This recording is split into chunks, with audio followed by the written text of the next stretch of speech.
Era mais ou menos 18 horas e 30, não sei dizer ao justo, quando a grua caiu ao chão.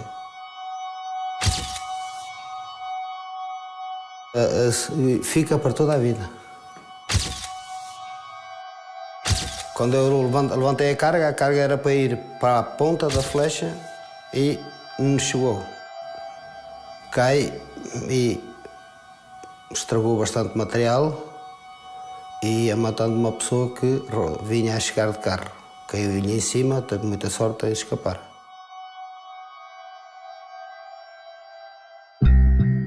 In Europe, the construction sector employs almost 18.5 million people, making it the #1 source of industrial jobs in Europe. But each year, unfortunately, this sector is the scene of numerous accidents at work, and the European Agency for Safety and Health at Work, EU OSHA, has identified it as one of its priority sectors. Some of them can be placed in different categories. La première concerne le travail en hauteur, parce qu'on travaille sur des plateformes qui peuvent être d'une certaine élévation. Le deuxième risque principal est lié aux équipements et aux outillages qu'on rencontre sur les chantiers de construction et qui peuvent, par leur nature et leur utilisation, présenter des risques de coupure et autres. Enfin, il y a le troisième risque, la multiplicité des acteurs. Le chantier de construction est un milieu restreint dans lequel beaucoup d'acteurs avec des métiers différents et donc une coordination nécessaire entre eux est absolument impérative. Et enfin, les matériaux qui, dans certains cas, peuvent présenter une nocivité et donc des risques professionnels pour la santé ou des risques d'accident, par exemple. On a construction site, work at height is always taking place and represents a potential source of risk.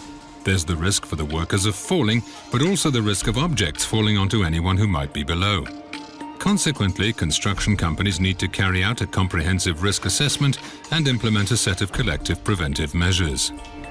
Alors nous sommes ici face à un des risques caractéristiques liés aux ouvertures dans le bâtiment qui posent d'importants problèmes de chute pour les travailleurs si ces ouvertures ne sont pas fermées et protégées par des systèmes de garde-corps. When the height of a job presents a potential risk, railings must be installed. However, these collective precautions must also be supported by other measures. Nous sommes sur un échafaudage, une des mesures de protection collective par excellence, mais qui perd de son efficacité si, par un comportement inadéquat, un travailleur, par exemple, oublie de fermer la trappe qui est au-dessus de moi et par laquelle d'autres travailleurs pourraient tomber. D'où la nécessité de formation de ces travailleurs individuellement, mais aussi collectivement pour qu'il y ait un ensemble cohérent de gestion de la sécurité pour éviter les risques. Indeed, training is very much central to safety in the construction sector. Mario, for example, has never obtained a crane operator's license.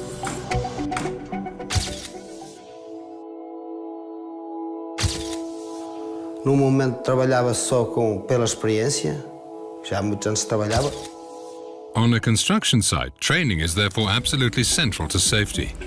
What's more, numerous professions and companies are called upon to work together, so they need to make sure that each applies the same safety rules.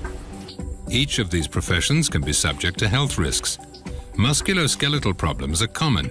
It's therefore important to learn the right way to move when lifting loads.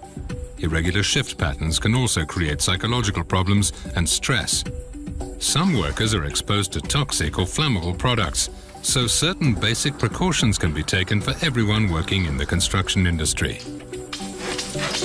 C'est toute la partie management, donc la gestion de la sécurité, la prise en charge de ces éléments de prévention et la mise en place de toutes les mesures qui sont là pour limiter les risques professionnels. Deuxièmement, la partie prévention collective, mise en place des équipements de protection collective, tout ce qui touche à l'individu, au travailleur, donc le port des équipements de protection individuelle et l'adaptation de son comportement aux risques rencontrés.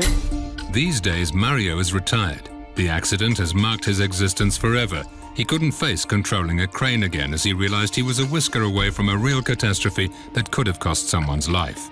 To prevent such tragedies, it's essential for construction firms to invest in safety and training.